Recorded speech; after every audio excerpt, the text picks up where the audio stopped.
Hello everyone and welcome back to TowerGate. It is TowerGate, day number 403, Wednesday, April the 18th, 2018. Yes, it's Wednesday, the day that I take out the trash and I eat chicken. Every Wednesday, I take out the trash and I eat chicken. Yesterday, there was no video, as I'm sure many of you noticed. The upload failed. I've done around 400 videos and I've had 3 or 4 that have failed. And basically what happens is if you lose your internet connection while you're doing an upload, it drops out completely. Even if the connection comes back, the video doesn't restart. You have to completely go back to the beginning, re-upload the video again. A 30-minute video in high def, the way I do it, takes about 3.5 hours to upload the video. So when I go to bed at night, I upload the video. When I get up in the morning, the idea is I click the publish button, then it goes live and I go to work. So the other morning I got up, Tuesday morning, and I saw the error on the page and I knew I lost internet connection. So apologize for not having a video on Tuesday. That's what happened. A failed upload. Fortunately, what I'll be able to do is, it was a fairly light news day, so I kept the notes from that video and I'll get those news items in that are important over the next 3 or 4 days, so we'll eventually get everything anyway. Wow. The geopolitical world is going through a geopolitical pole shift, you might say.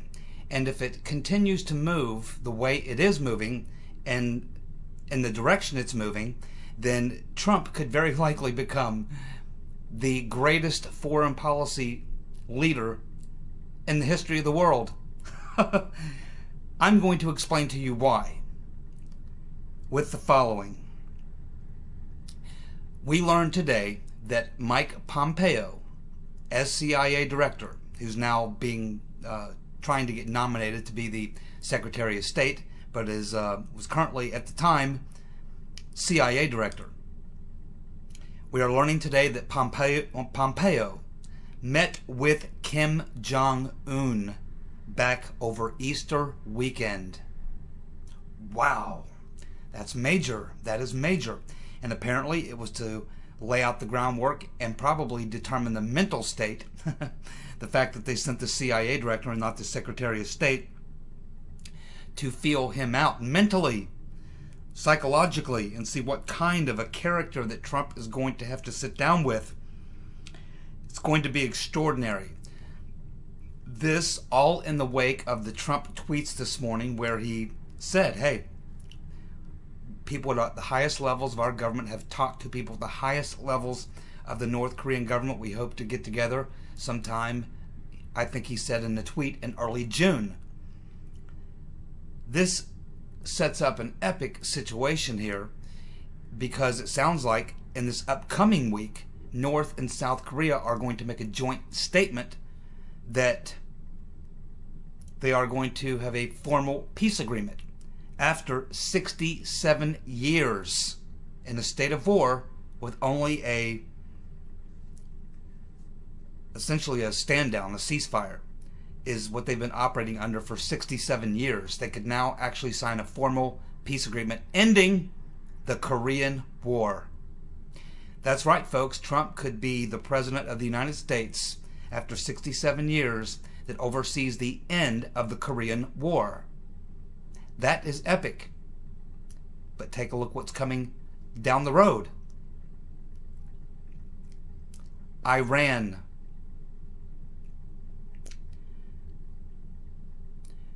We are getting more reports all the time that the currency in Iran is collapsing. They are probably within 6 to 12 months of bottoming out. The currency will essentially be dead. Currently, the rial, which is the Iranian dollar, 2 days ago, you needed 40,000, roughly 40,000 rial to buy 1 American dollar. Today, it's about 43,000 rial to buy an American dollar. That is how badly their currency is inflating. There will come a point in time in the next probably 6 months to a year, sometime in that point where there will be a run on the banks in Iran. There's a lot of issues around that which I don't have time to get into. I'll just say this, that following that, it won't be long thereafter when people will be hitting the streets, because that's when you're about to bottom out. That's the end of the road. Now, most countries at this point would have to get bailed out, just like we did with Mexico back when Clinton was president. We had to bail out the Mexican peso because we determined it would be very bad for us if we let the peso collapse. The problem in Iran is there is no one to save them, no one to bail them out. The Russians are their only real friend or even trading partner, and they certainly are in no position to bail out the Iranians, not to the tune of $20–30 billion, maybe more. And to sustain that, because the path that they're on is unsustainable. It's going to get worse and worse. The good news about Iran is that in the two previous revolutions that we've seen in Iran, we didn't see sectarian violence, high numbers of dead people, or anything like that. The people in the streets alone, in the mass numbers in the previous revolutions, were enough that the governments didn't, consider ever trying to take on that number of people, or what have you. Plus, there were other forces at work in both of those revolutions that, made it work out that way. But the point is, what you don't see in Iran is what you see in Iraq or Syria, where you have 20 different splinter groups that all bust off and start internal civil wars within the civil war, all kinds of conflicts. What we've seen in Iran is that it's a clear, the mullahs versus someone who ain't the mullahs. Whether it was us putting the Shah back in, which was a horrible decision, after orchestrating the 1953 coup against Mossadegh. And that's where we really screwed up. We should have left Mossadegh alone. Yeah, he was a nationalist. He was taking back the oil from the Brits. He was definitely that type of person, but he wasn't a radical Islamist. When we overthrew Mossadegh, we set up what would happen 10 years later with the Iranian Revolution. And so we made a huge mistake. And what we need to do in Iran is just step back and let it happen. Naturally, the people who are primarily, the overwhelming majority of Iranians now want a moderate Islamic government. They like Western stuff, and they want to be part of the Western world, and they want to be, modern and everything like that. So there's a real opportunity right now in Iran, and this is all going to unwind in the next 6 to 12 months. At this rate, their currency is going to crash, and there's no one who can save them. The Iranians are going to have a currency collapse, which will lead to an internal revolution. I'm sure that the CIA will be there just to give them that final push, but I can assure you that this is going to happen. And think about that. That would also occur within Trump's first 4 years as president. Imagine North Korean peace agreement, then possibly followed up with a meeting which results in reunification of the North and South, reuniting the Korean Peninsula, and also a denuclearization on top of that. These are extraordinary foreign policy accomplishments, and this alone should get him reelected. Unbelievable. But that's not all. We're looking at the situation in Venezuela. They too are on their final, I got to say this about Venezuela. They should be on their final leg of their journey into socialism, but for whatever reason that I can't explain, Chavez is still a hero there. That country is still far and above the 50%, well above 50%, hardcore socialist. They're eating grass, they're eating their animals, they're eating whatever they can, they're fleeing the country. It's a shithole, and it's a pure textbook case of socialism failing. Yet, they cling to it, they love it, they can't get enough of it, they want more of it. And so there is a opposing group, but it looks like the way things are shaking out now in this upcoming election that party is not going to win. So it looks like they need more. So I can say that it looks like Venezuela probably within the next 5 years certainly is going to have to change their ways, which would happen within two terms of Donald Trump. If he got 8 years, I think Venezuela will be over and done with in 8 years because they can't sustain it that much longer. Again, I mean, it's just a matter of time. But Venezuela is going to die the very slow, painful, torturous, brutal death until they're absolutely 100% suffocated. They aren't going to realize that their ways are the ways of destruction, poverty, misery, and failure. But it's going to come to Venezuela too. We also have to look at Cuba. Since Trump came into office, he's really tightened the screws on Cuba. And so what we saw was back in the spring of 2017, we saw Raul Castro give a speech where he launched major reforms, private property, capitalization, all sorts of things, moving to a more Western format. They are making the change in Cuba. Tightening the screws on them did the final trick. And here is just one sentence from the speech that Castro gave just a year ago, back in the spring of 2017. He said,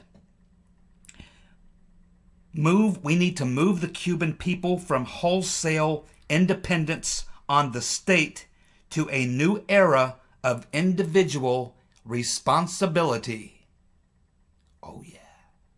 Let me repeat that for those of you who think I couldn't possibly have said what I just said. Here it is again.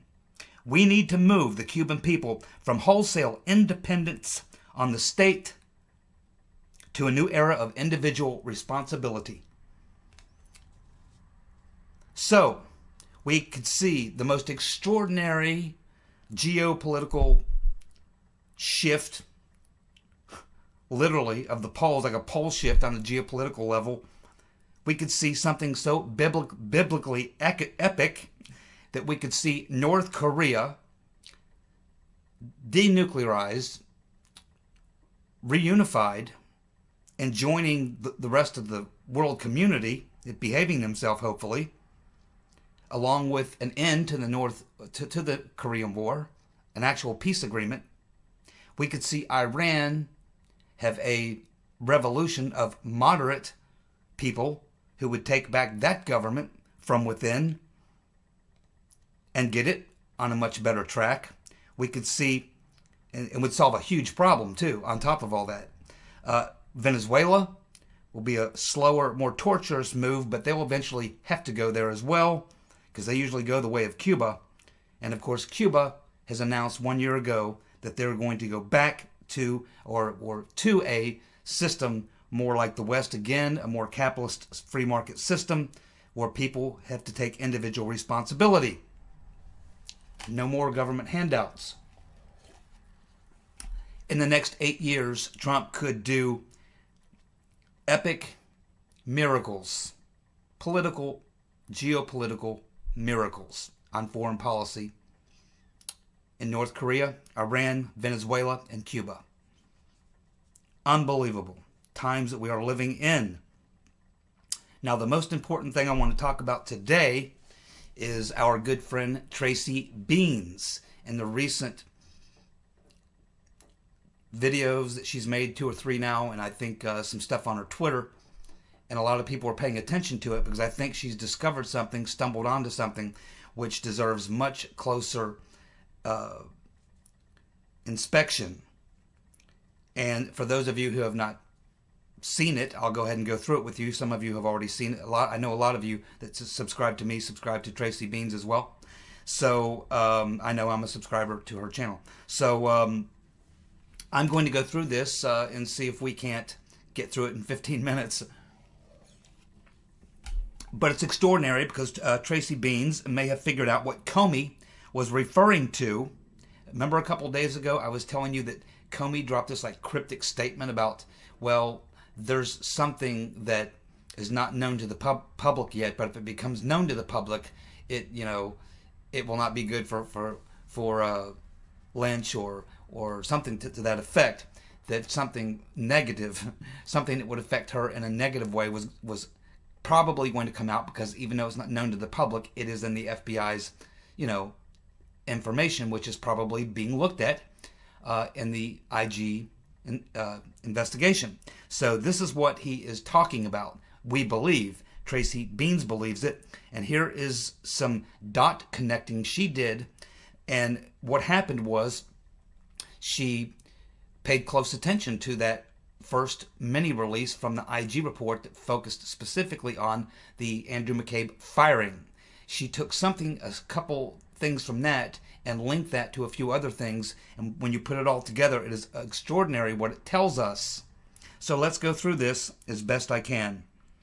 So Tracey Beanz may have figured out what Comey was referring to about something that could be very damaging to get back Loretta Lynch. It appears that Lynch may have used extortion tactics against the NYPD detectives that originally discovered the damaging emails on the laptop of Anthony's Weiner. The story, as laid out by Tracy, is as follows. For those of you who have not heard about it, Tracy was put onto this after the IG inspection report on McCabe's firing was released last Friday.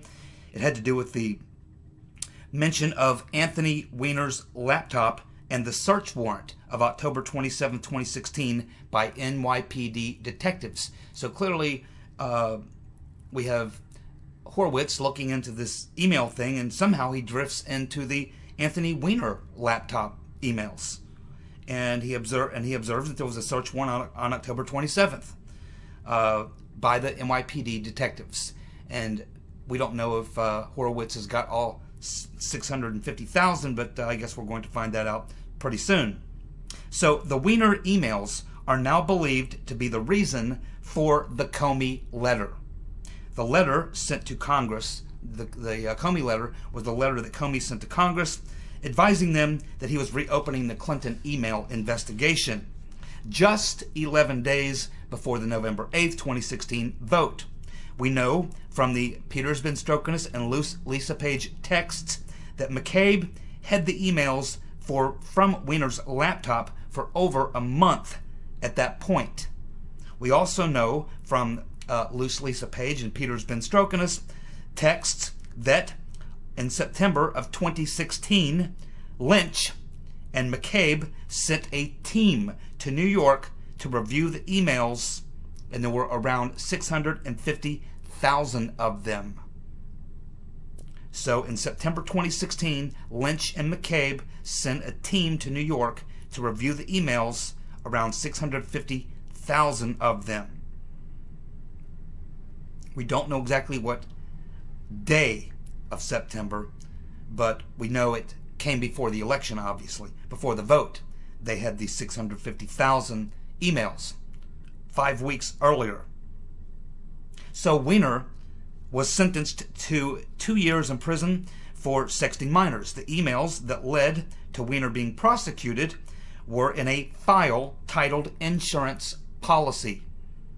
A source inside the NYPD says that the emails also showed corruption, pay to play, and more heinous crimes that implicated a number of individuals, Clinton and other liberal elites. Tracy has connected the following dots. Andrew McCabe was made aware of the Weiner emails in September of 2016, but he sat on them for over a month. After about a month of the NYPD noticing that nothing was being done, the NYPD began putting pressure on the FBI to look into those emails and take some action.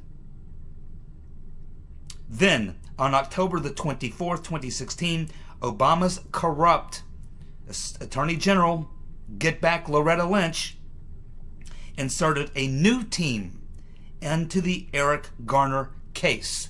Now, for those of you who've forgotten, Eric Garner was a large black man who was selling cigarettes on the street. The cops attempted to arrest him, and in doing so, he died by suffocation. There was an investigation, and the cops were found not guilty of having anything to do with his death. But the Obama DOJ decided that they would get involved and have a little investigation of their own. I think there were other people who did some investigations, left-wing type activist legal organizations would come into mind.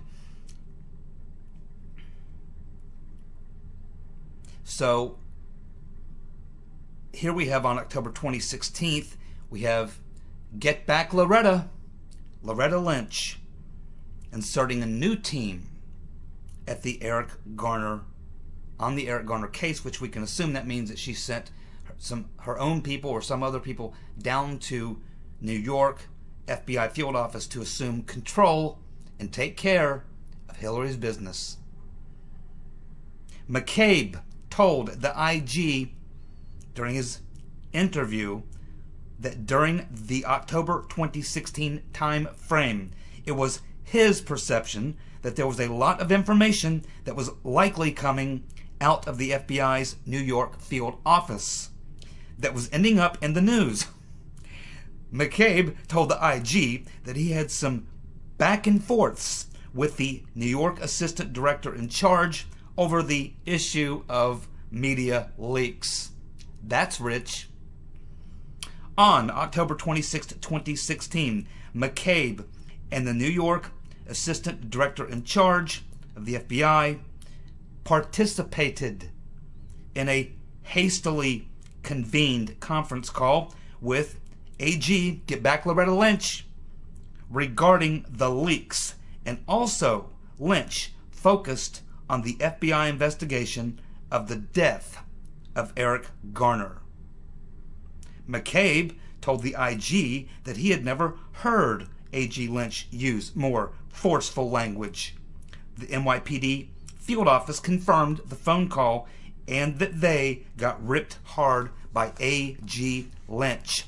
Get back, Loretta. On the day of the phone call, Rudy Giuliani went on Fox and stated that there was some big surprises coming out in the next few days. Keep in mind, Giuliani, former mayor, former prosecutor, worked with those FBI people for years. A lot of senior people in the FBI in New York field office, very good friends, longtime friends and co-workers with Giuliani, know him very well. He's tapped in to the NYPD and the FBI in New York. 2 days later, October 28th, 2016, Comey sent the Comey letter to reopen the Clinton email investigation.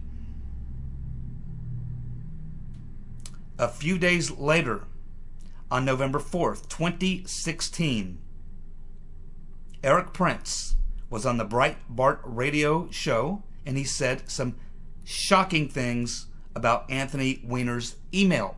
Keep in mind, Eric Prince is a former Navy SEAL, was the CEO, owner, founder of Blackwater. Then it turned to some group called Z. They're basically paramilitary that do covert stuff and security operations for the U.S. government and for foreign governments. Private security firm who deal in a lot of nasty things that I don't approve of.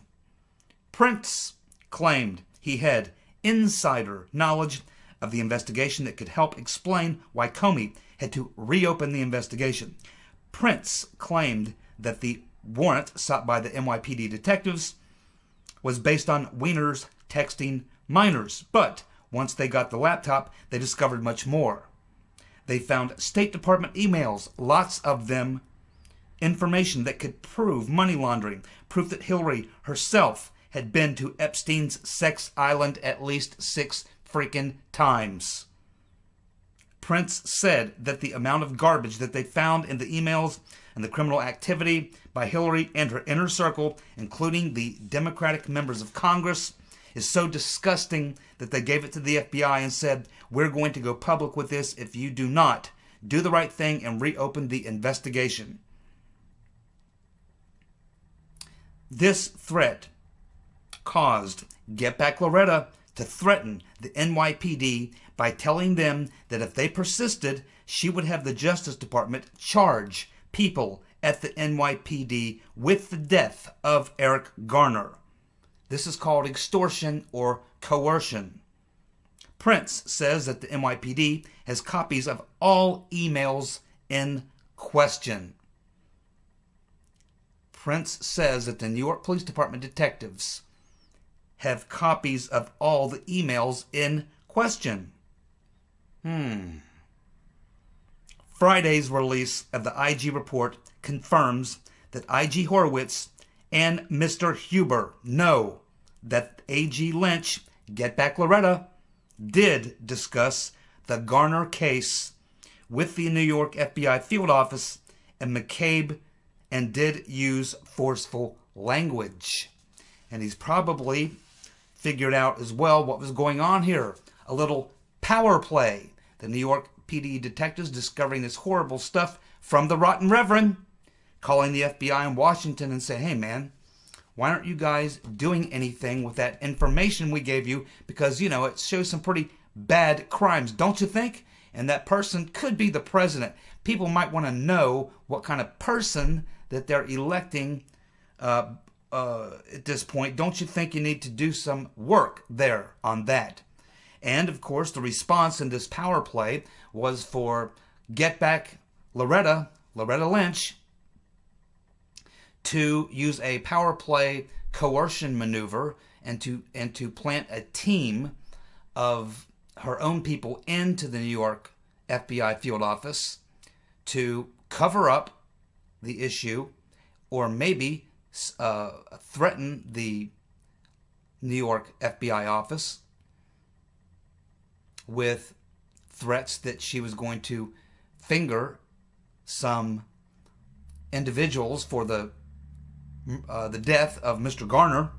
And in fact, she used it as an extortion tactic, basically by saying, stop pushing on us, or we are going to convict or charge at the federal level people there at the NYPD and the New York detectives, possibly the cops, whoever. We're going to convict you, charge you, or prosecute you for Mr. Garner's death.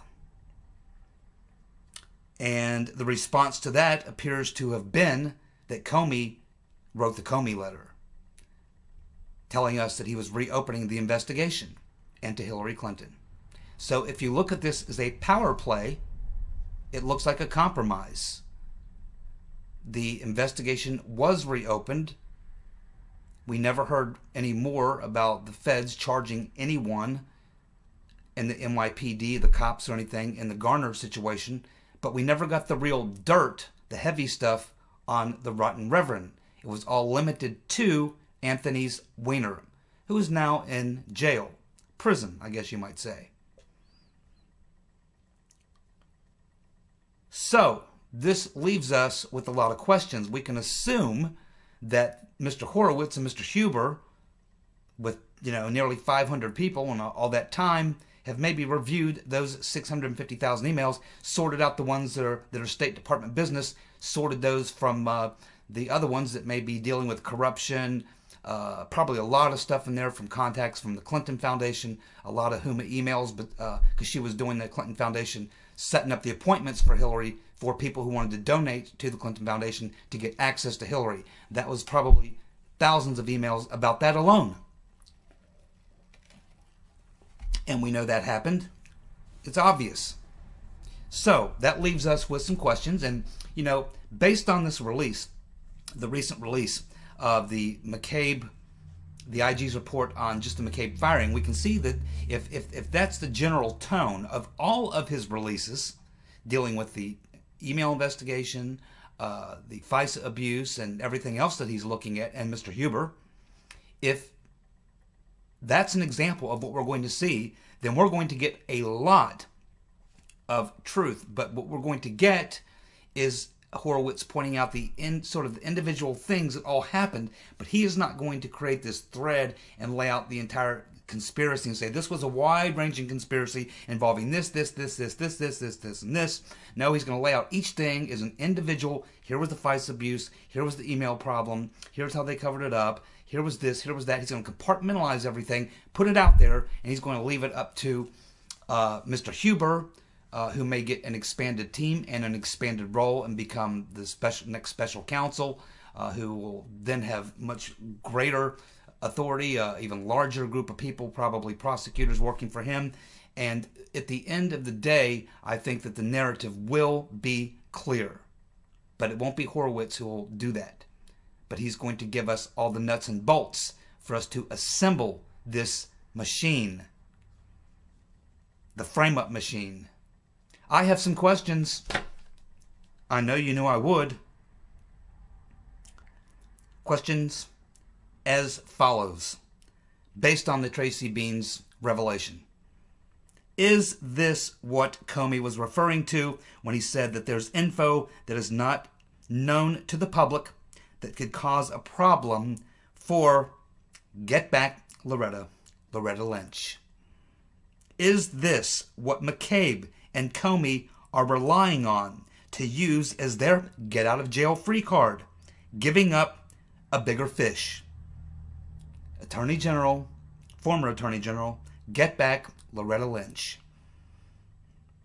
Does Trump know this?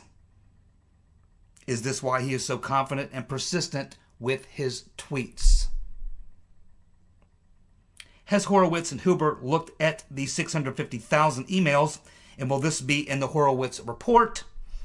Does Clinton, the Rotten Reverend, have the goods on enough people to clamp down on this coming out? If the IG report doesn't expose this, will the NYPD or the New York field office do it? Has Huma or Weiner cooperated? Or will they? Over 50% of people, Americans polled, want Comey prosecuted. Charlie Dent is the 13th GOP congressman to announce he will not run again because he knows he'll lose. He was an anti-Trumper. He joins 3 other Republicans in the Senate.